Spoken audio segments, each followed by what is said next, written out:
ಸಂಕ್ರಾಂತಿಯ ಹಬ್ಬ ವಿಜೃಂಭಣೆಯಿಂದ ನಾವೆಲ್ಲರೂ ಆಚರಣೆ ಮಾಡಿದ್ದೇವೆ.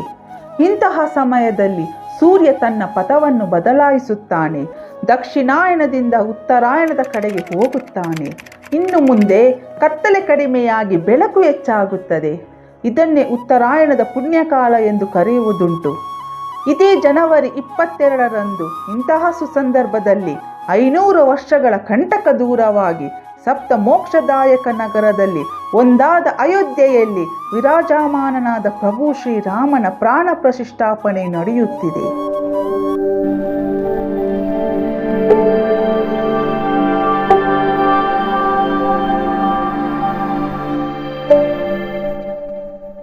ನಮಸ್ಕಾರ ಸ್ನೇಹಿತರೆ, welcome back to my channel RS Moily. ನಿಮಗೆಲ್ಲ ತಿಳಿದಿರೋ ಹಾಗೆ ನಾಳೆ 22ನೇ ತಾರೀಕು ಅಯೋಧ್ಯೆಯಲ್ಲಿ ಬಾಲರಾಮನ ಪ್ರಾಣ ಪ್ರತಿಷ್ಠಾಪನೆ ಕಾರ್ಯಕ್ರಮ ವಿಜೃಂಭಣೆಯಿಂದ ಅಯೋಧ್ಯೆಯಲ್ಲಿ ನಡೆಯಲು ಸಜ್ಜಾಗಿ ನಿಂತಿದೆ. ದೇಶ ವಿದೇಶಗಳಲ್ಲಿ ಇದಕ್ಕೆ ಸ್ವಾಗತ ಕೋರಲು ಬಹಳಷ್ಟು ಕಾರ್ಯಕರ್ತರು ಈ ಕಾರ್ಯದಲ್ಲಿ ತೊಡಗಿಸಿಕೊಂಡಿದ್ದಾರೆ. ಇದಕ್ಕೆ ನಮ್ಮ ಕೆಂಗೇರಿ ಕೂಡ ಹೊರತಾಗಿಲ್ಲ. ನಮ್ಮ ಕೆಂಗೇರಿಯಲ್ಲಿ ಯಾವ ರೀತಿ ಶ್ರೀರಾಮನ ಬಾಲ ಪ್ರತಿಷ್ಠಾಪನೆ ಕಾರ್ಯಕ್ರಮಕ್ಕೆ ಸಜ್ಜಾಗಿ ನಿಂತಿದೆ ಅನ್ನೋದನ್ನು ತೋರಿಸಲಿಕ್ಕೆ ಈ ವಿಡಿಯೋನ ಮಾಡ್ತಾಯಿದ್ದೀನಿ.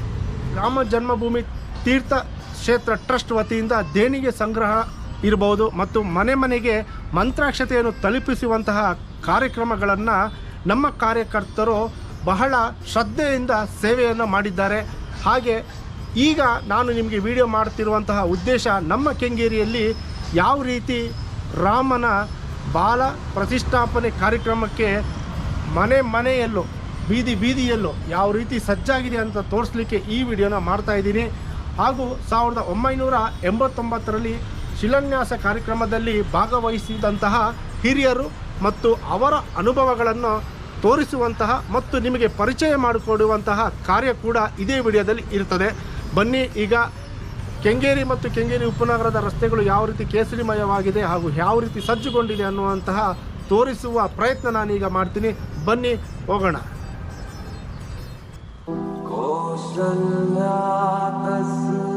रथ के नंदन राम ललाट पे शोभित चंदन रघुपति की जय बोले लक्ष्मण राम सिया.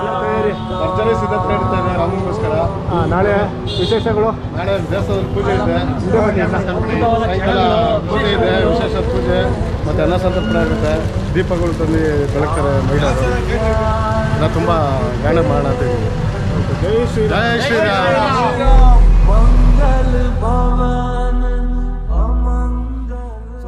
ಸ್ನೇಹಿತರೆ, ಇವತ್ತು ಈಗ ನನ್ನ ಜೊತೆಗೆ ಧನಂಜಯ ಅವರಿದ್ದಾರೆ, ನನ್ನ ಸ್ನೇಹಿತರು ಕೂಡ, ಆಮೇಲೆ ಗ್ರಾಮ ದೇವತೆ ಸೇವಾ ಸಮಿತಿಯ ಸದಸ್ಯರು ಕೂಡ.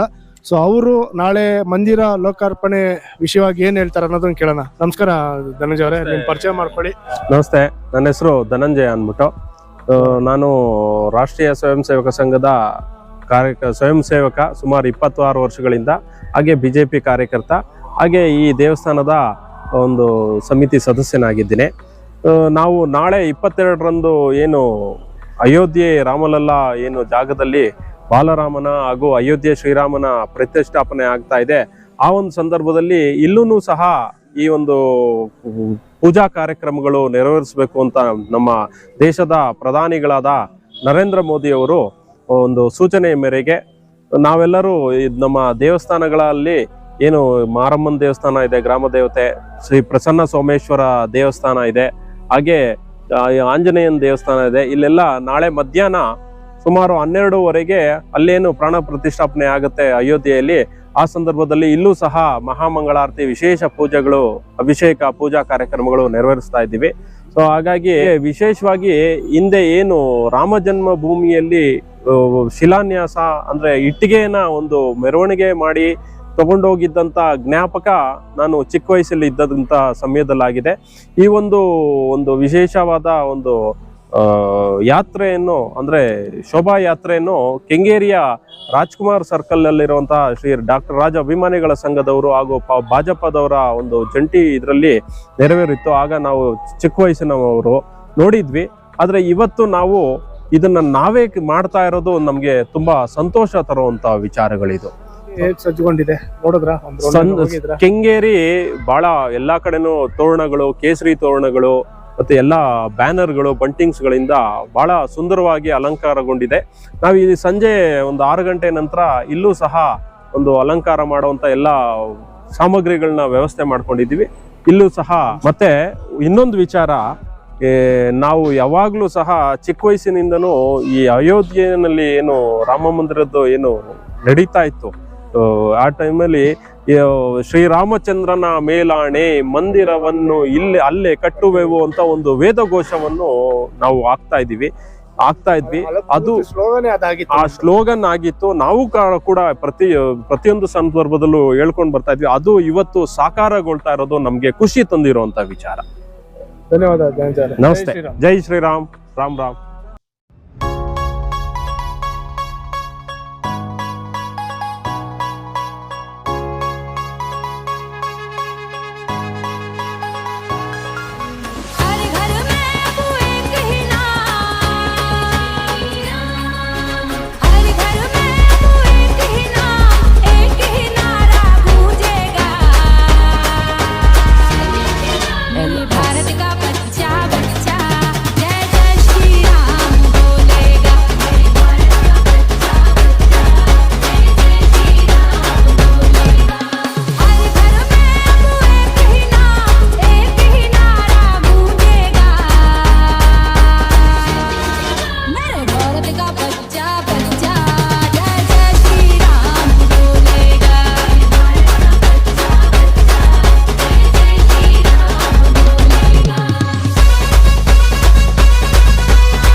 ಸರ್ ನಮಸ್ಕಾರ. ಈಗ ನಮ್ಮ ಜೊತೆಗೆ ಆಂಜನಪ್ಪ ಅವರು ಮಾಜಿ ಪುರಸಭೆ ಅಧ್ಯಕ್ಷರು ಹಾಗೂ BBMP ಮಾಜಿ ಸದಸ್ಯರು. ಅವರು ತಮ್ಮ 1989ರ ಅನುಭವ ಮತ್ತು ನಾಳೆ ನಡೆಯುವಂತಹ ರಾಮಲಲ್ಲಾ ಪ್ರತಿಷ್ಠಾಪನೆಯ ಬಗ್ಗೆ ಏನು ಹೇಳ್ತಾರೆ ಅನ್ನೋದನ್ನ ಕೇಳೋಣ. ನಮಸ್ಕಾರ ಸರ್.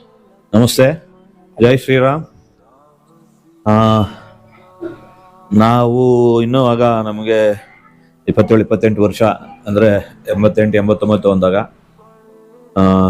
ಆ ಸಮಯದಲ್ಲಿ ಅಯೋಧ್ಯೆಯ ಒಂದು ವಿವಾದ, ಆ ಕಾಲದಲ್ಲಿ ಆ ಸಮಯದಲ್ಲೇ ಒಂದು ಜನಗಳ ದೃಷ್ಟಿಯಲ್ಲಿ ಅಯೋಧ್ಯೆಯಲ್ಲಿ ಶ್ರೀರಾಮಚಂದ್ರನ ದೇವಸ್ಥಾನ ಆಗಬೇಕು, ಮತ್ತೆ ಅಲ್ಲಿ ಪ್ರತಿಷ್ಠಾಪನೆ ಆಗಬೇಕು, ಮತ್ತೆ ದೇವಸ್ಥಾನ ಆಗಬೇಕು ಅನ್ನೋ ಒಂದು ಆಂದೋಲನ ಶುರುವಾಗಿತ್ತು.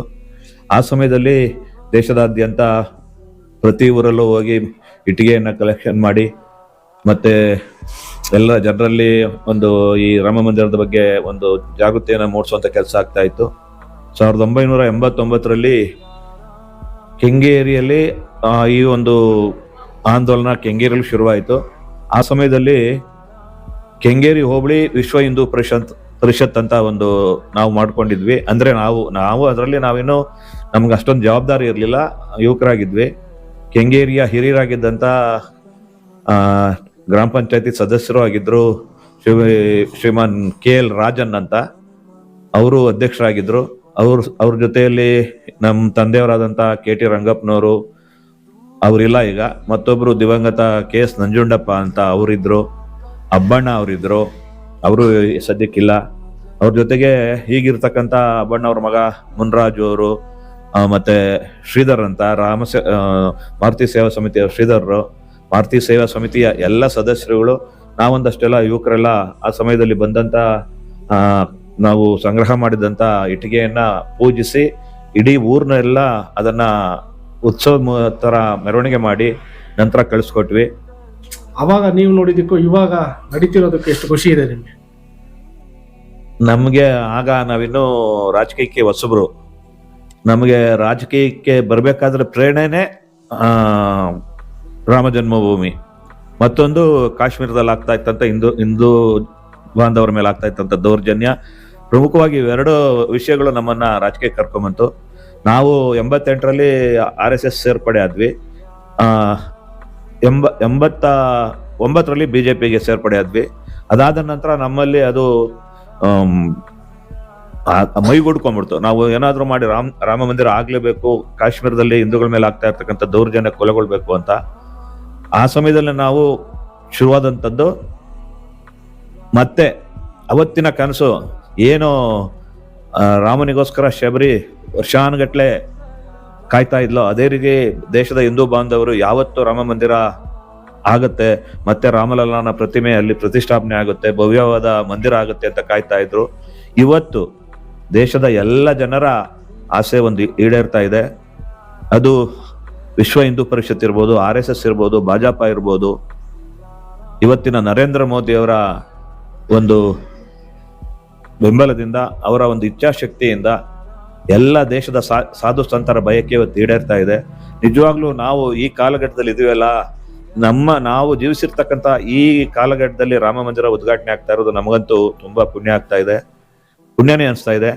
ನಾವೆಲ್ಲ ನಿಜವಾಗ್ಲೂ ಧನ್ಯರು ಅಂತ ನಾನು ಹೇಳಕ್ ಇಷ್ಟಪಡ್ತೀನಿ. ಅವತ್ತು ನಾವು ಅವರೆಲ್ಲ ಸೇರಿ ಅವತ್ತು ಚಾಲನೆ ಕೊಟ್ಟರು. ದೇಶದಲ್ಲಿ ಯಾವ ರೀತಿ ಆಯ್ತು ಅದೇ ರೀತಿ ನಮ್ಮ ಊರಿನಲ್ಲೂ ಚಾಲನೆ ಸಿಕ್ತು.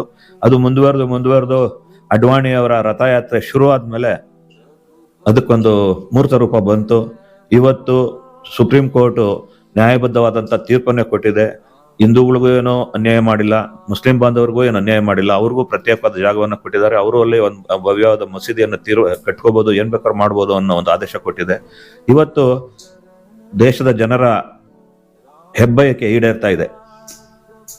ಓಕೆ, ನೀವು ನೋಡಿದ್ದೀರಾ ಇವತ್ತು ನಿನ್ನೆ ಎಲ್ಲ ಹೇಗೆ ಕೇಸರಿಮಯ ಆಗಿದೆ ಕೆಂಗೇರಿ ಅಂತ? ಓಡಾಡಿದ್ದೀರಾ? ನಾವು ಅದರಲ್ಲಿ ಭಾಗವಹಿಸಿದ್ದೀವಿ. ನಮ್ಮ ಕೆಂಗೇರಿಯ ಪ್ರಸಿದ್ಧ ಡಾಕ್ಟರ್ ರಾಜ್ಕುಮಾರ್ ವೃತ್ತದಲ್ಲಿ ನಾವು ನಾಳೆ ಬೆಳಗ್ಗೆ 9:30 ಗಂಟೆಗೆ ಶ್ರೀರಾಮನನ್ನ ಪೂಜಿಸ್ತಾ ಇದ್ದೀವಿ. ಎಲ್ಲರೂ ಎಲ್ಲ ಮಧ್ಯಾಹ್ನ ಮೇಲೆ ಪೂಜಿಸ್ತಾ ಇರ್ತಾರೆ. ನಮಗೆ ಬೇರೆ ಬೇರೆ ಕಡೆ ದೇವಸ್ಥಾನಗಳಿಗೆ ಉತ್ಸವದಲ್ಲಿ ಭಾಗವಹಿಸಬೇಕಾಗಿರೋದ್ರಿಂದ ಬೆಳಗ್ಗೆ 9:30 ಗಂಟೆಗೆ ಡಾಕ್ಟರ್ ರಾಜ್ಕುಮಾರ್ ಸರ್ಕಲ್ ನಲ್ಲಿ ರಾಮನನ್ನ ಪೂಜಿಸ್ತಾ ಇದ್ದೀವಿ. ಪೂಜಿಸಿ ಎಲ್ಲ ಭಕ್ತರನ್ನ ಸೇರಿಸಿ ಎಲ್ಲರ ಸಮ್ಮುಖದಲ್ಲಿ ನಾಳೆ ಒಂದು ರಾಮನ ಪ್ರತಿಷ್ಠಾಪನಾ ಮಹೋತ್ಸವಕ್ಕೆ ನಮ್ಮಲ್ಲೂ ಸಹ ಬೆಳಿಗ್ಗೆನೆ ಚಾಲನೆ ಕೊಡ್ತಾ ಇದ್ದೀವಿ. ಧನ್ಯವಾದ. ನೋಡಿದ್ರಲ್ಲ ಸ್ನೇಹಿತರೆ, ರಾ ಅಂಜಿನಪ್ಪ ಅವರ ಮನದಾಳದ ಮಾತುಗಳನ್ನು ನಮ್ಮಲ್ಲಿ ಹಂಚ್ಕೊಂಡಿದ್ದಾರೆ. ಧನ್ಯವಾದಗಳು ಅಜ್ಜಿ ನಿಮಗೆ. ಜೈ ಶ್ರೀರಾಮ್. ಜೈ ಜೈ ಶ್ರೀರಾಮ್. धड़कन